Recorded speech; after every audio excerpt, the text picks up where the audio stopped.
Good morning, all of. Good afternoon, all of student of class ninth. तो ये हमारी आज फिफ्थ क्लास है।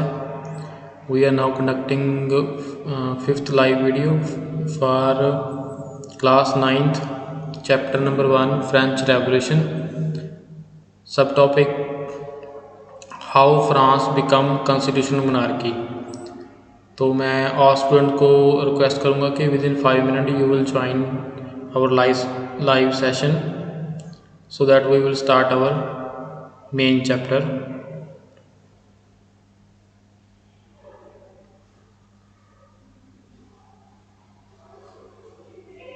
तो मैं हॉस्पिटल को रिक्वेस्ट करूंगा कि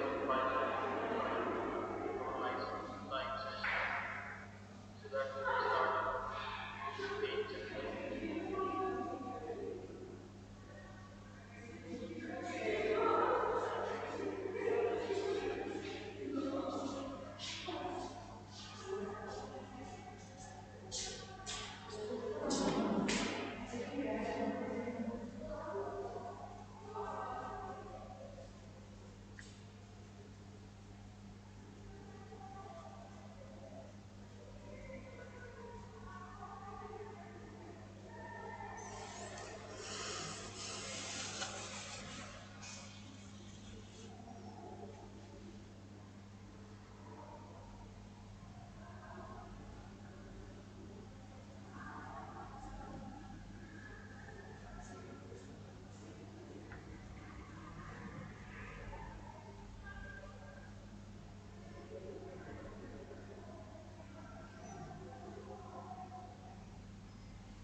12:35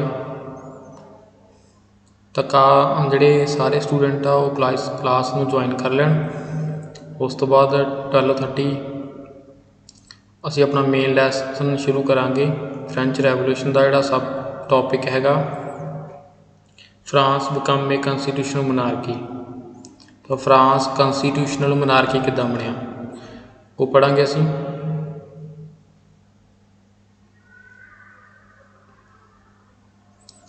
Class 9th, all students join the live class.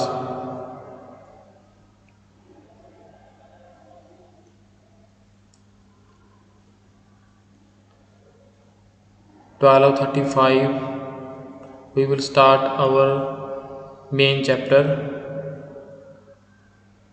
Now time is 12:34.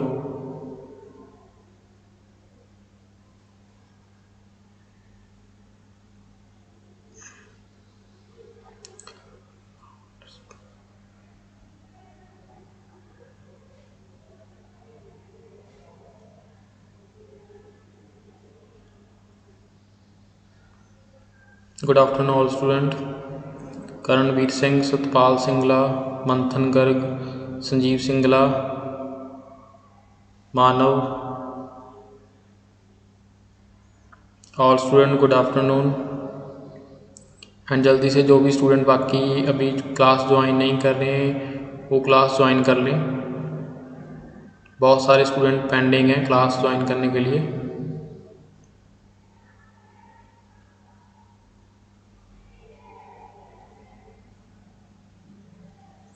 Okay, now 12:35. Now let's we start our main chapter.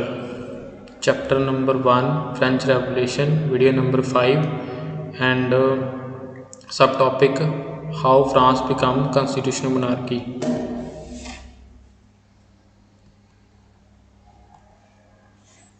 तो स्टार्ट करते हैं। France become a constitutional monarchy.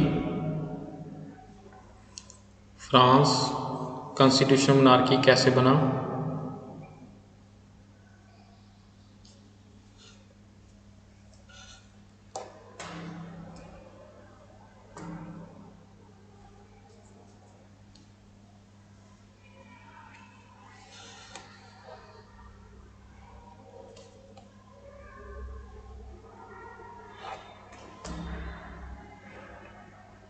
France become a constitutional monarchy. And now the National Assembly completed the draft of the constitution in the 1791. ਜਿਹੜੀ national assembly ਸੀਗੀ ਉਹਨਾਂ ਨੇ complete ਕਰ ਲਿਆ ਸੀਗਾ ਉਹਦਾ ਡਰਾਫਟ ਹੁੰਦਾ ਹੈਗਾ ਜਿਹੜਾ ਸਾਡਾ ਜਿਹਨੂੰ ਆਪਾਂ ਕਹਿੰਦੇ ਹਾਂ ਹੱਥ ਲਿਖਤ ਜਿੱਦਾਂ ਆਪਾਂ ਹੈਂਡ ਰਾਈਟਿੰਗ ਕਰਦੇ ਹਾਂ ਉੱਦਾਂ ਉਹਨਾਂ ਨੇ ਲਿਖ ਕੇ ਕੀ ਤਿਆਰ ਕਰ ਲਿਆ ਸੀ ਡਰਾਫਟ ਆਫ ਦਾ ਕੰਸਟੀਟਿਊਸ਼ਨ ਦਾ ਜਿਹੜਾ ਹੱਥ ਲਿਖਤ ਸੀ ਉਹਨਾਂ ਨੇ ਤਿਆਰ ਕਰ ਲਈ ਸੀ ਇਨ ਦਾ 1791 ਤਾਂ 1791 ਦੇ ਵਿੱਚ ਉਹਨਾਂ ਨੇ ਜਿਹੜੀ ਹੈਗੀ ਆ ਹੱਥ ਲਿਖਤ ਤਿਆਰ ਕਰ ਲਈ ਸੀਗੀ ਡਰਾਫਟ ਦਾ ਮੀਨਿੰਗ ਜਿਹੜੇ ਮੈਂ ਵਰਡ ਡਾਰਕ ਕਰ ਰਿਹਾ ਉਹ ਸਟੂਡੈਂਟ ਨੇ ਫਾਈਂਡ ਕਰਨੇ ਆ ਹਾਈਲਾਈਟ ਕਰ ਰਿਹਾ the main object was to limit the power of the monarch ਇਸ ਜਿਹੜਾ ਕੰਸਟੀਟਿਊਸ਼ਨ ਬਣਾਉਣ ਦਾ ਜਿਹੜਾ ਮੇਨ ਰੀਜ਼ਨ ਸੀਗਾ ਕਿ ਜਿਹੜਾ ਹੈਗਾ ਮੋਨਾਰਕ ਆ ਰਾਜਾ ਉਹਦੀਆਂ ਪਾਵਰਸ ਨੂੰ ਲਿਮਿਟ ਕਰਨਾ ਸੀਗਾ ਮੇਨ ਇਹਦਾ ਮੋਟਿਵ ਇਹ ਸੀਗਾ ਜਿਹੜੀਆਂ ਮੋਨਾਰਕ ਦੀਆਂ ਪਾਵਰ ਸੀਗੀਆਂ ਉਹ ਉਹਨਾਂ ਨੂੰ ਲਿਮਿਟ ਕਰਨਾ ਉਹਨੂੰ ਘਟਾਉਣਾ ਸੀਗਾ ਕਿ ਮੋਨਾਰਕ ਆਪਣਾ ਜਿਹੜਾ ਹੈ ਡਿਕਟੇਟ ਨੂੰ ਕਰਦਾ ਸੀਗਾ ਕਿ ਜੋ ਆਪਣੇ ਮਨ ਮਰਜ਼ੀ ਦੇ ਫੈਸਲੇ ਉਹ ਕਰ ਰਿਹਾ ਸੀਗਾ ਇਸ ਚੀਜ਼ ਨੂੰ ਘਟਾਉਣ ਲਈ ਉਹਨਾਂ ਨੇ ਕੀ ਹੈਗਾ ਇੱਕ ਕੰਸਟੀਟਿਊਸ਼ਨ ਤਿਆਰ ਕਰ ਲਿਆ these power instead of being concentrated in the hand of one person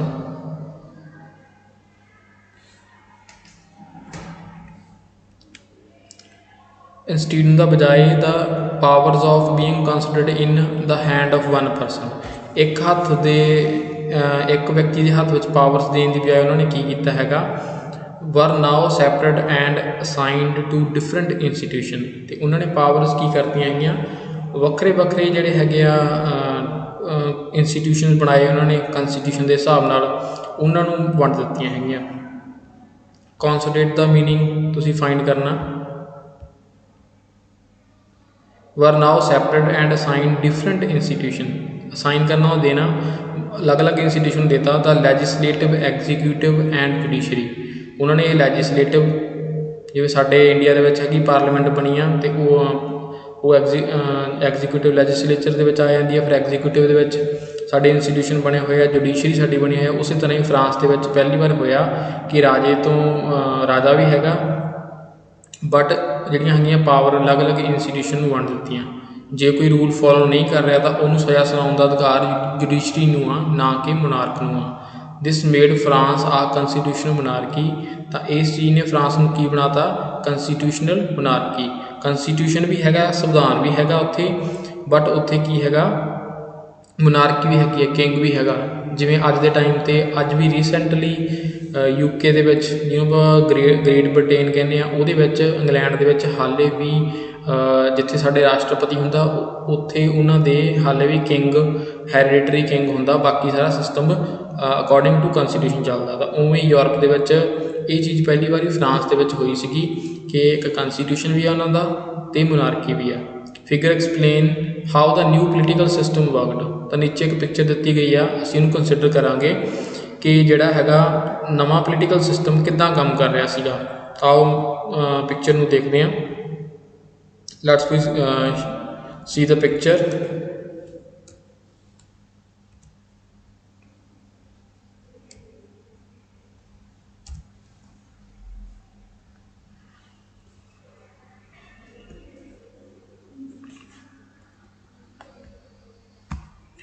नीचे साढ़े कोल पिक्चर है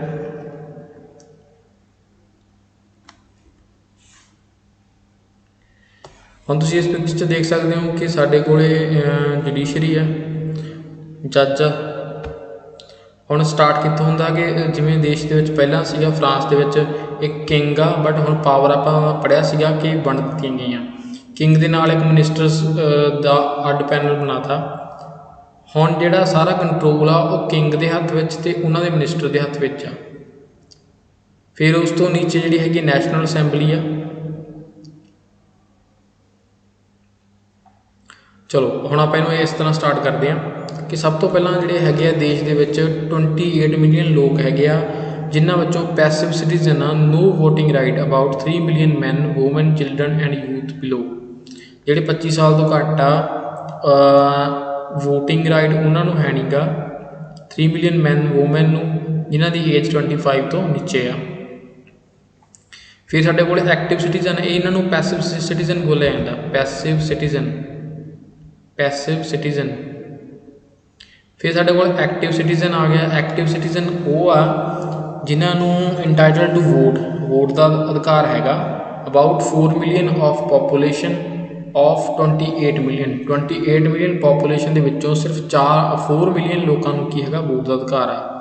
ये लोग जिन्होंने वोट का अधिकार आ वो वोट पाते हैं, इलैक्टर्स अपने चुने हुए जोड़े है लीडर आ उन्होंने वोट पाते हैं। 50,000 मैन, ये 50,000 मैन आ, इन्हां च फीमेल इतों की क्लीयर होंदा कि फीमेल नूं जिहड़ा हैगा चोणां विच इलैक्शन दे विच खड़न का अधिकार नहीं गा। हुण जिहड़े 50,000 मैन आ उन्हां दे विचों जिहड़े हैगे आ नैशनल असैंबली चुनी जाती है और नैशनल असैंबली दे विच 745 मैंबरस आ। और हुण ये 745 मैंबर कित्थों चुने गए आ, 50,000 मैन दे विचों चुने गए आ। यानी कि ये लोग अगे किहनूं वोट करते हैं, 745 मैंबरस और इन्होंने चुन के ये फिर नैशनल असैंबली बन जाती है। और नैशनल असैंबली किंग नाल मिल के ते मिनिस्टर्स नाल मिल के जिहड़े मिनिस्टर्स आ वो सारे ये कंट्रोल करते हैं पूरे के पूरे जिहड़े है कंट्री आ।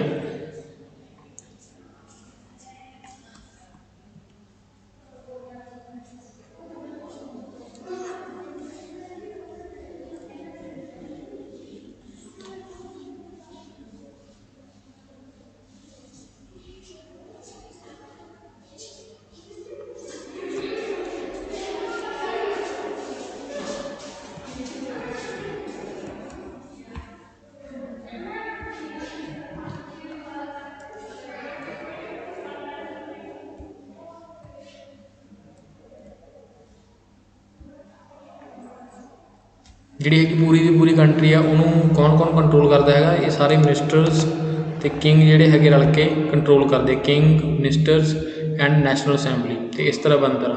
हुण इत्थे एक गल आ गई है वीटो पावर की, कि वीटो पावर की हैगी आ। ये एक स्पैशल पावर होंदी है कि जो सपोज कर लो असी 3 मैंबरस हाँ और 3 मैंबर के विचों एक नूं वीटो पावर हैगी आ, मतलब कि सारे जणिਆਂ के फैसला लैन तो बाद फैसले नूं मनना या ना मनन की जिहड़ी पावर होंदी आ वो एक जिहड़े परसन कोल होंदी आ, असीं उहनूं कहने आ उस कोल वीटो पावर है। वीटो पावर नाल जिहड़ा हैगा सारा सिस्टम जिहड़ा हैगा चेंज हो जांदा।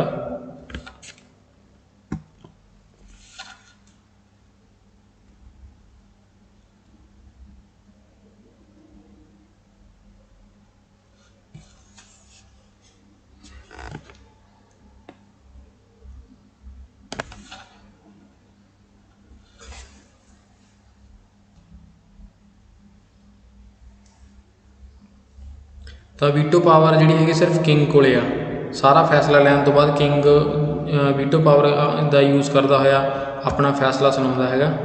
अगर जे कोई प्रॉब्लम आती है तो इन्होंने सारे लोगों तो वो अपनी जी हैगी आ अपने जोड़े एक्टिव सिटीजन आ वो की चुनते है जज नूं चुनते आ। तो जे कोई बंदा क्राइम करता है उन्होंने सज़ा कौन दिंदा, जज दिंदा है। हुण सारा सिनैरियो चेंज हो चुकिया, हुण जिहड़ा है राजा कल्ला कोई फैसला नहीं लै सकता। तो ये पिक्चर द्वारा दर्शाया गया कि किदां उत्थों का पोलीटिकल सिस्टम काम करता सीगा। पैसिव सिटीजन नूं वोट पाउण दा अधिकार नहीं सीगा, जिन्हां दे विच कौन कौन सी वूमेन सीगियां, चिल्ड्रन बच्चे सीगे, औरतां सीगियां एंड यूथ जिहड़े यंग सीगे वो सीगे जिन्हां दी एज 25 साल तो घट सीगे। एक्टिव सिटीजन कौन सीगे, क्वेश्चन आ जाते what is passive citizen, who are passive citizen और who are active citizen. Active citizen कौन है, entitle to vote about 4 million of population of 20 million. 20 million के विचों जिहड़े 4 मिलियन सीगे वो एक्टिव सिटीजन सीगे, उन्हां दे विचों 50,000 मैन जिहड़े चुने जाते सीगे वोट के आधार पर। और ये 50,000 मैन जिहड़े हैगे आ अगे 745 जिहड़े हैगे मैंबरस नूं चुनते सीगे। और ये नैशनल असैंबली मिनिस्टर ते किंग ये सारे मिल के फिर की करते सी, फैसले लेंदे सी किदां दा कानून पास करना है की नहीं करना है। तो जुडिशरी एक अलग तो टर्म बन गई सी कि जे कोई क्राइम करता तो जुडिशरी उसनूं सज़ा दिंदी है। जिवें कि इंडिया दे विच जुडिशरी बहुत पावरफुल जिहड़ी मन्नी जाती है। साडा एक इंस्टीट्यूशन है जिन्होंने असीं सुप्रीम कोर्ट हाई कोर्ट्स कहने जुडिशरी दे विच आ जांदियां। Political system under the constitution of 1791। ਜਦੋਂ 1791 ਦਾ ਕੰਸਟੀਟਿਊਸ਼ਨ ਬਣਿਆ ਸੀਗਾ ਤਾਂ ਇਸ ਤਰ੍ਹਾਂ ਦਾ ਜਿਹੜਾ ਤੁਸੀਂ ਉੱਪਰ ਪਿਕਚਰ ਦੇਖੀ ਆ ਇਹੋ ਜਿਹਾ ਪੋਲੀਟੀਕਲ ਸਿਸਟਮ ਬਣ ਚੁੱਕਿਆ ਸੀਗਾ। ਤਾਂ ਨੈਕਸਟ ਸਾਡੇ ਕੋਲੇ ਅਸੀਂ ਇਹੀ ਪੜ੍ਹਦੇ ਹਾਂ ਨੈਕਸਟ ਪੈਰਾ। ਜਿਹੜੇ ਵਰਡ ਸਟੂਡੈਂਟ ਹਾਈਲਾਈਟ ਕੀਤੇ ਜਾਣਗੇ ਤੁਸੀਂ ਉਹ ਵਰਡ ਤੁਸੀਂ ਫਾਈਂਡ ਕਰ ਲੈਣੇ ਹੈਗੇ ਆ।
ਸਾਡੇ ਕੋਲ ਨੈਕਸਟ ਪੈਰਾ ਹੈਗਾ the constitution of 1791 vested the power to make laws. ਤਾਂ ਜਿਹੜਾ 1791 ਦਾ ਜਿਹੜਾ ਹੈਗਾ ਕੰਸਟੀਟਿਊਸ਼ਨ ਆ ਉਹ vested the power to make laws in the national Assembly. ਤਾਂ ਉਹ ਸਮਰੱਥਾ ਰੱਖਦਾ ਸੀਗਾ ਕਿ ਉਹਦੇ ਵਿੱਚ ਜਿਹੜੀਆਂ ਹੈਗੀਆਂ ਲਾਜ਼ ਬਣਾਉਣ ਦੀ ਸ਼ਮਤਾ ਸੀਗੀ, ਪਾਵਰ ਸੀਗੀ। The power to make laws in the national assembly 1791 ਵਿੱਚ ਬਣਿਆ ਜਿਹੜਾ ਸੰਵਿਧਾਨ ਹੈ ਕੰਸਟੀਟਿਊਸ਼ਨ ਆ ਉਹ ਪਾਵਰ ਰੱਖਦਾ ਸੀਗਾ ਕਿ ਉਹ ਨੈਸ਼ਨਲ ਅਸੈਂਬਲੀ ਦੇ ਵਿੱਚ ਕੋਈ ਵੀ ਲਾਅ ਪਾਸ ਕਰ ਸਕਦਾ ਵਿੱਚ ਵਾਜ਼ ਡਾਇਰੈਕਟਲੀ ਇਨਡਾਇਰੈਕਟਲੀ ਇਲੈਕਟਡ। ਅਤੇ ਜਿਹੜੇ ਇਹਦੇ ਮੈਂਬਰ ਸੀਗੇ ਉਹ ਕਿਵੇਂ ਇਲੈਕਟ ਕੀਤੇ ਜਾਂਦੇ ਸੀਗੇ, ਇਨਡਾਇਰੈਕਟਲੀ ਇਲੈਕਟ ਕੀਤੇ ਜਾਂਦੇ ਸੀ। ਅਸੀਂ ਸਾਰਾ ਉੱਪਰ ਪ੍ਰੋਸੀਜਰ ਪੜ੍ਹਿਆ ਹੈਗਾ ਉੱਪਰ ਪਿਕਚਰ ਦੇ ਵਿੱਚ ਕਿੱਦਾਂ ਜਿਹੜੇ ਐਕਟਿਵ ਅਤੇ ਪੈਸਿਵ ਜਿਹੜੇ ਮੈਂਬਰ ਹੈਗੇ ਆ, ਐਕਟਿਵ ਮੈਂਬਰ ਜਿਹੜੇ ਕਿ ਵੋਟਿੰਗ ਕਰਦੇ ਆ, ਫਿਰ ਅੱਗੇ ਉਹਨਾਂ ਦੇ ਇਲੈਕਟਰੋਲ ਚੁਣੇ ਜਾਂਦੇ ਆ, ਫਿਰ ਅੱਗੇ ਉਹਨਾਂ ਨੂੰ ਮੈਂਬਰ ਚੁਣਦੇ ਆ। ਇਸ ਤਰ੍ਹਾਂ ਪ੍ਰੋਸੀਜਰ ਸਾਰਾ ਚੱਲਦਾ ਰਹਿੰਦਾ। That is citizen voted for a group of electors. ਜਿਹੜੇ ਸਿਟੀਜ਼ਨ ਆ ਉਹ ਵੋਟਿੰਗ ਕਰਦੇ ਆ ਇਲੈਕਟਰਸ ਲਈ, who in turn choose the assembly. ਅਤੇ ਅੱਗੇ ਉਹ ਕੀ ਕਰਦੇ ਆ, ਅਸੈਂਬਲੀ ਨੂੰ ਚੁਣਦੇ ਆ। ਨਾਟ ਆਲ ਸਿਟੀਜ਼ਨ, ਸਾਰੇ ਸਿਟੀਜ਼ਨ ਨਹੀਂ। However had the right to vote, ਸਾਰੇ ਸਿਟੀਜ਼ਨ ਨੂੰ ਅਧਿਕਾਰ ਨਹੀਂ ਗਾ ਵੋਟ ਕਰਨ ਦਾ। ਉਹ ਅਸੀਂ ਪੜ੍ਹਿਆ ਹੋਇਆ ਹੈਗਾ। ਅਤੇ ਇੱਥੇ ਅਸੀਂ ਵਰਡ ਯੂਜ਼ ਕਰ ਸਕਦੇ ਹਾਂ, ਅਸੀਂ ਫਾਈਂਡ ਕਰਨਾ ਵੈਸਟਡ। ਵੈਸਟਡ ਵਰਡ ਅਸੀਂ ਫਾਈਂਡ ਕਰਨਾ। Only man above 25 year of age who pay Texas equal to at least 3 days of laborer's wage were given the status of active citizen। ਹੁਣ ਉਹ active citizen ਕਿਹਨੂੰ ਮੰਨਦੇ ਸੀਗੇ, ਜਿਹਦੀ ਇੱਕ ਪਹਿਲੀ ਗੱਲ ਤਾਂ ਉਹਦੀ ਏਜ 25 ਈਅਰ ਹੋਣੀ ਚਾਹੀਦੀ ਆ ਔਰ ਉਹ ਟੈਕਸ ਪੇ ਕਰਦਾ ਹੋਣਾ ਚਾਹੀਦਾ। ਅਤੇ ਘੱਟੋ ਘੱਟ ਉਹ ਟੈਕਸ ਇੰਨਾ ਪੇ ਕਰਦਾ ਹੋਣਾ ਚਾਹੀਦਾ ਕਿ ਉਹਦੀ 3 ਡੇ ਆਫ ਲੇਬਰ ਵੇਜਸ, ਜਿੰਨੀ ਉਹ 3 ਦਿਨਾਂ ਦੇ ਵਿੱਚ ਦਿਹਾੜੀ ਕਮਾਉਂਦਾ ਹੈਗਾ, 3 ਦਿਨ ਦੇ ਜਿਹੜੇ ਹੈਗੇ ਆ ਵੇਜਸ ਕਮਾਉਂਦਾ ਹੈਗਾ, ਉਹਦੇ ਬਰਾਬਰ ਉਹ ਟੈਕਸ ਪੇ ਕਰਦਾ ਹੋਵੇ। ਮੰਨ ਲਓ ਇੱਕ ਪਰਸਨ 100 ਰੁਪਇਆ ਜਿਹੜਾ ਹੈਗਾ ਪਰ ਡੇ ਅਰਨ ਕਰ ਰਿਹਾ ਅਤੇ 3 ਡੇ ਦਾ ਉਹ 300 ਅਰਨ ਕਰੂਗਾ, ਤਾਂ ਉਨਾ ਕੁ ਟੈਕਸ ਜਿਹੜਾ ਹੈਗਾ ਉਹ ਗੌਰਮੈਂਟ ਨੂੰ ਪੇ ਕਰਦਾ ਹੋਵੇ। ਦੈਟ ਇਜ਼ ਦਾ ਵੇ ਵਰ ਇੰਟਾਈਟਲ ਟੂ ਵੋਟ, ਫਿਰ ਉਹ ਵੋਟ ਪਾਉਣ ਦਾ ਉਹਨੂੰ ਰਾਈਟ ਹੈਗਾ। ਦ ਰਿਮੇਨਿੰਗ ਮੈਨ, ਬਾਕੀ ਬੱਚੇ ਜਿਹੜੇ ਮੈਨ ਹੈ ਐਂਡ ਵੂਮਨ ਵਰ ਕਲਾਸਡ ਐਜ਼ ਏ ਪੈਸਿਵ ਸਿਟੀਜ਼ਨ। ਅਤੇ ਬਾਕੀ ਜਿਹੜੇ ਸਾਰੇ ਵੂਮਨ ਸੀਗੀਆਂ ਉਹਨਾਂ ਨੂੰ ਪੈਸਿਵ ਸਿਟੀਜ਼ਨ, ਮੈਨ ਅਤੇ ਵੂਮਨ ਸੀਗੀਆਂ ਉਹਨਾਂ ਨੂੰ ਪੈਸਿਵ ਸਿਟੀਜ਼ਨ ਮੰਨਿਆ ਜਾਂਦਾ ਸੀ, ਮਤਲਬ ਕਿ ਉਹਨਾਂ ਨੂੰ ਵੋਟ ਪਾਉਣ ਦਾ ਅਧਿਕਾਰ ਨਹੀਂ ਸੀਗਾ। To qualify as an elector and then as a member of assembly a man had to belong the highest bracket of tax payer. ਅਤੇ ਜੇ ਬੰਦਾ ਕੋਈ ਵੋਟਾਂ ਦੇ ਵਿੱਚ ਖੜ੍ਹਾ ਹੋਣਾ ਚਾਹੁੰਦਾ ਐਜ਼ ਏ ਨੋਮੀਨੇਟ ਜਾਂ candidate, to qualify as an elector and then as a member, ਜੇ ਤਾਂ ਉਹਨੇ ਮੈਂਬਰ ਬਣਨਾ ਅਸੈਂਬਲੀ ਦਾ ਜਾਂ ਇਲੈਕਟਰ ਦੇ ਤੌਰ 'ਤੇ ਖੜ੍ਹਾ ਹੋਣਾ ਉਹਨੇ ਵੋਟਾਂ ਦੇ ਵਿੱਚ, ਤਾਂ ਮੈਨ ਦੀ ਪ੍ਰੋਪਰਟੀ ਕੀ ਹੋਣੀ ਚਾਹੀਦੀ ਆ, man belong to highest bracket of tax payer, ਅਤੇ ਉਹ ਸਭ ਤੋਂ ਜ਼ਿਆਦਾ ਟੈਕਸ ਪੇ ਕਰਦਾ ਹੋਣਾ ਚਾਹੀਦਾ ਹੈ। Highest bracket of tax payer. तो तुसी इलैक्टोरल वर्ड फाइंड करके लेके आना। इलैक्टोरल वर्ड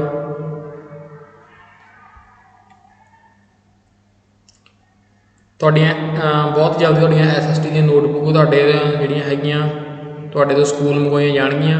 ਜਿਹੜੇ स्टूडेंट क्लास अटेंड नहीं कर रहे हो ध्यान नाल सुनन कि तुहाडियां जिहड़ियां हैगियां नोटबुक वर्ड मीनिंग दियां कंप्लीट जो तुहानूं मैसेज पहुँचूगा तुसी स्कूल च सबमिट करवा देनी है फॉर चैकिंग। तो डे बाय डे जिहड़े है स्टूडेंट ने जो तुहानूं वर्क मिलिਆ ਉਹਨੂੰ कंप्लीट करते रहना। नैक्सट पिक्चर तो असीं देखते हैं तुहाडे सामने एक पिक्चर आ रही है जिहदे दो जिहड़ियां लेडीज़ है एक पिलर के उपर बैठिया हैं। ये जिहड़ा हैगा पिलर है ये शो करता है कॉन्स्टिट्यूशन की प्रस्तावना प्रीएमेबल जिहड़े फस्ट वर्ड होंदे आ वो सब तो टॉप पर लिखे हुए हैं और रूल एंड रैगूलेशन जिहड़े वो नीचे उकरे हुए हैं। तो ये बारे में पढ़ते हैं हुण। वो जिहड़े तुसीं सोर्स शीट दे विच देख सकते हो declaration of right of man and citizen की सीगे man are born and remain free and equal rights. ये स्टूडेंट खुद पढ़नगे। The aim of every political as in the preservation of the natural and inalienable right of the man. ये सारे जिहड़े right सीगे वो इस जिहड़ा देख रहे हो पिक्चर दे विच एक मॉन्यूमेंट्स आ ਉਹਦੇ ਉੱਪਰ ਇਹ ਗੱਲਾਂ ਸਾਰੀਆਂ ਜਿਹੜੀਆਂ ਹੈਗੀਆਂ ਲਿਖੀਆਂ ਹੋਈਆਂ ਸੀਗੀਆਂ ਜਿਹੜੇ ਤੁਸੀਂ ਤੁਹਾਡੇ ਰਾਈਟ ਹੈਂਡ ਸਾਈਡ ਦੇ ਬੁੱਕ ਦੇ ਉੱਪਰ ਪੜ੍ਹ ਸਕਦੇ ਹੋ। ਤਾਂ ਅਸੀਂ ਆਉਣੇ ਆਪਣੇ ਮੇਨ ਟੌਪਿਕ ਦੇ ਉੱਪਰ। The constitution began with the declaration of right of man and citizen. ਜਿਹੜਾ ਸਾਡਾ ਕੰਸਟੀਟਿਊਸ਼ਨ ਆ ਉਹਦੀ ਡੈਕਲੇਰੇਸ਼ਨ ਸਟਾਰਟ ਕਿੱਦਾਂ ਹੁੰਦੀ ਆ ਕਿ ਸਭ ਤੋਂ ਪਹਿਲਾਂ ਮੈਨ ਅਤੇ ਸਿਟੀਜ਼ਨ ਦੇ ਰਾਈਟ ਦੀ ਗੱਲ ਕਰਦੇ ਆ ਉਹ। ਰਾਈਟ ਸੱਚ as the right of life ਉਹ ਕਹਿੰਦੇ ਸਭ ਨੂੰ ਜਿਉਣ ਦਾ ਅਧਿਕਾਰ ਹੋਣਾ ਚਾਹੀਦਾ। ਫਰੀਡਮ ਆਫ ਸਪੀਚ ਸਾਰਿਆਂ ਨੂੰ ਆਪਣੀ ਜਿਹੜੀ ਭਾਸ਼ਣ ਦੇਣ ਦਾ ਅਧਿਕਾਰ ਹੋਣਾ ਚਾਹੀਦਾ ਬੋਲਣ ਦਾ। ਫਰੀਡਮ ਆਫ ਓਪੀਨੀਅਨ ਕਿਸੇ ਨੂੰ ਵੀ ਆਪਣਾ ਵਿਚਾਰ ਪ੍ਰਗਟ ਕਰਨ ਦਾ ਅਧਿਕਾਰ ਹੋਣਾ ਚਾਹੀਦਾ। ਇਕੁਐਲਿਟੀ ਬਿਫੋਰ ਲਾ ਦੇ ਸਾਹਮਣੇ ਸਭ ਜਿਹੜੇ ਹੈਗੇ ਆ ਮੈਨ ਆ ਵੂਮੈਨ ਆ ਮੇਲ ਫੀਮੇਲ ਬੱਚੇ ਆ ਚਾਹੇ ਗੋਰੇ ਆ ਕਾਲੇ ਆ ਸਭ ਬਰਾਬਰ ਹੋਣਗੇ। Were establish as a natural and inalienable rights. तो ये सारे जिहड़े सीगे इस्टैबलिश किए गए जिहड़े ना तोड़नयोग राइट्स सीगे किसी भी सिचुएशन दे विच जिहड़ी स्टेट आ that is they belong to each human being by birth. तो हरेक व्यक्ति नूं बाय बर्थ मिले हुए आ and could not be taken away. तो इन्हां नूं तोड़िया नहीं जा सकता। It was a duty of state ये स्टेट की ड्यूटी है to protect each citizens natural right. तो जी गवर्नमेंट बनूगी स्टेट तो भाव गवर्नमेंट उस एरिए की गवर्नमेंट जी बनूगी कोई भी चाहे वह मनारक है चाहे वह कॉन्स्टिट्यूशनल मनारक है चाहे वह रिपब्लिक गवर्नमेंट आ वो ड्यूटी बनती है कि जोड़े सारे राइट आ वो प्रोटैक्ट करे लोगों की क्योंकि जोड़े लोग आ वो टैक्स पे कर रहे हैं गवर्नमेंट को और गवर्नमेंट भी वही चुन रही है। तो सेम जोड़ा है पोलीटिकल सिस्टम जो जिन्होंने डैमोक्रेसी कहने वो इंडिया के भी सेम ही आ। तो गवर्नमेंट के राइट्स बनते हैं ड्यूटी बनती सॉरी कि जोड़े है इतों के नागरिक है सिटीजन आ उन्होंने राइट्स को प्रोटैक्ट करे ह्यूमन राइट्स में। तो असी चैप्टर कंप्लीट किया तो सॉरी सब टॉपिक कंप्लीट किया पूरा चैप्टर हाले बाकी है। तो नैक्सट साढ़े को एक पिक्चर्स सिंबॉलिक पिक्चर्स ने उन्होंने बारे थोड़ी चर्चा करते हैं। देखो इतने एक गल ना क्लीयर है कि चाहे उन्होंने लैंगुएज फ्रांस वालों की जो भी लैंगुएज सी बट एजुकेशनल तौर पर बहुत सारे लोग जोड़े है पछड़े हुए थे फ्रांस के उन्होंने को एजुकेशन उन्होंने नहीं इन्नी वधिया सी इस करके उन्होंने जोड़े लोगों ने रैवोल्यूशन के भाग लिया बहुत सारे लोग चाहे मेल से फीमेल से वो अनपढ़ से उन्होंने कुछ चिन्ह यूज़ किए जाते थे सिंबॉलिक चिन्ह उन्होंने गल करते हैं क्योंकि सारे लोग पढ़े लिखे नहीं थे। रीडिंग है political symbols the majority of man and woman 18th century could not read और राइट ना तो पढ़ सकते थे ना लिख सकते थे। सो इमेज अपन कह सकते हैं इलिटरेट परसन से बहुत सारे मेल तो female. So image and symbols were frequently used instead of printed word to communicate important ideas. तो बहुत सारे आइडिया को शेयर करने वास्ते कुछ सिंबल यूज़ किए जाते थे ना कि लिखण की बजाय क्योंकि लिखा सारे पढ़ नहीं सकते थे। The painting by Le Barbier use many such symbol to convey content of the declaration of rights. Let us try to read the symbol. कई बार एग्जाम ਦੇ ਵਿੱਚ ਕੀ ਹੁੰਦਾ ਕਿ ਤੁਹਾਨੂੰ ਸਿੰਬਲ ਦੇ ਦਿੱਤਾ ਜਾਂਦਾ ਔਰ ਉਹਦੇ ਬਾਰੇ ਪੁੱਛ ਲਿਆ ਜਾਂਦਾ ਕਿ ਇਹ ਕੀ ਹੈ।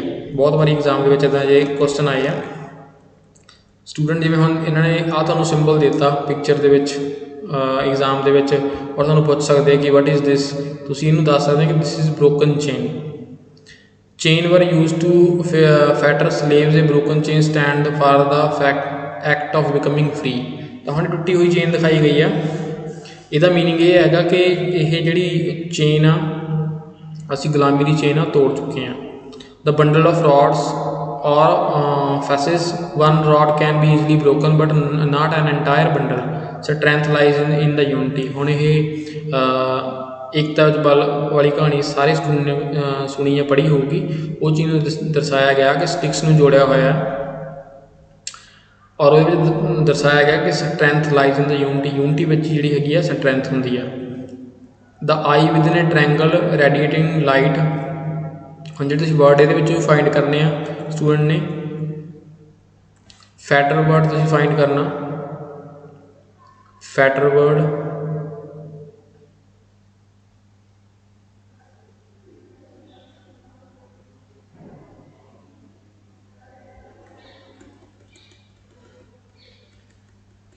bundle of rod or fasces,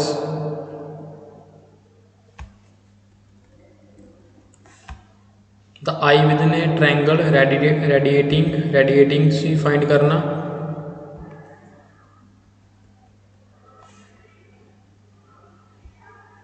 the eye within the triangle radiating light, the all seeing eye stands for knowledge। the rays of sun will drive away the clouds of ignorance। ਤਾਂ ਉਹ ਕਹਿੰਦੇ ਹੁਣ ਕੀ ਹੈ, ਸਾਰਿਆਂ ਨੂੰ ਗਿਆਨ ਹੋ ਗਿਆ, ਜਿਹੜੀਆਂ ਕਲਾਊਡ ਸੀਗਾ ਇਗਨੋਰੈਂਸ ਸਭ ਜਿਹੜਾ ਹੈਗਾ ਡਰਾਈਵ ਅਵੇ ਦੂਰ ਹੋ ਚੁੱਕਿਆ। ਕੈਪਟਰ ਸਿੰਬਲ ਆਫ ਰਾਇਲ ਪਾਵਰ ਦੀ ਜਿਹੜੀ ਮਤਲਬ ਕਿ ਮਨਾਰਕੀ ਦੀ ਪਾਵਰ ਨੂੰ ਸ਼ੋ ਕਰਨ ਵਾਸਤੇ ਸਿੰਬਲ ਆਫ ਰਾਇਲ ਪਾਵਰ ਲਈ ਉਹ ਕੀ ਕਰਦੇ ਆ, ਸਕੈਪਟਰ ਯੂਜ਼ ਕਰਦੇ ਆ as a symbol. Snake biting its tail to form a ring, symbol of eternity. A ring has neither beginning nor end, ਕਿਤੇ ਵੀ ਖ਼ਤਮ ਨਹੀਂ ਹੁੰਦੀ ਇਹ। ਨੈਕਸਟ ਸਾਡੇ ਕੋਲ ਹੈਗਾ